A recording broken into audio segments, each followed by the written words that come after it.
আদর করিয়া মানুষ আল্লাহ বানায়া কেমনে দিবে জাহান্নামে পাঠাইয়া? পাঠাইবে না কেন?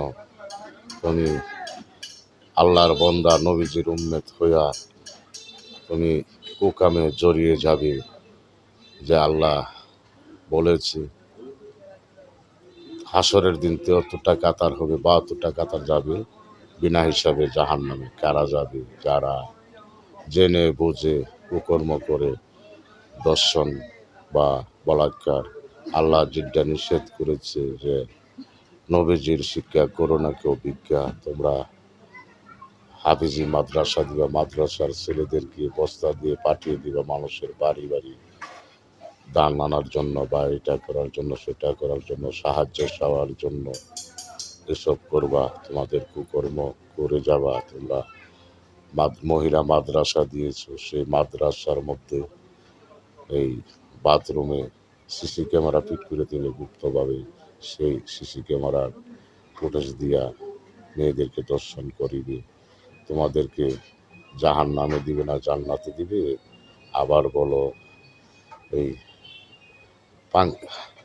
দাঁড়িপাল্লায় ভোট দিলে নাকি জান্নাতে যাবে। এই 18 কোটি মানুষে নামাজ পড়লে যে সব, দাঁড়িপাল্লায় একটি ভোট দিলে সেই সব। এসব বলে বেড়াও। তোমরা জাহান্নামে যাইবে নাকি অন্যরা যাবে?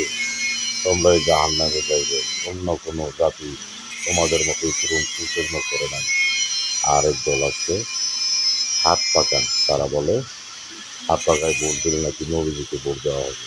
আরে না, ফরমানের দলে ওদের স্থান জানি কোথায় হয়।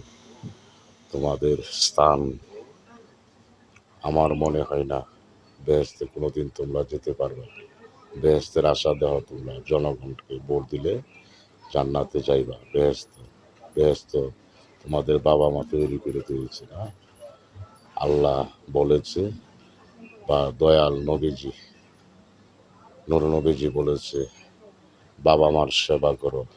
আল্লাহর কুদরতি পায়ে সেজদা করতে চাও বা কুদরতি পাও দেখতে চাও, তাহলে মায়ের বাবা মার পায়ে ধরে সালাম করো, বাবা মাকে শ্রদ্ধা করো, বাবা মার খেজমত করো, তাহলে আল্লাহ ও আল্লাহর রাসূলকে পাইবা। আর তোমরা বাবা মাকে দেখতে পারো না যাহারা, তোমরা জান্নাতের আশা কইরো না তাহারা।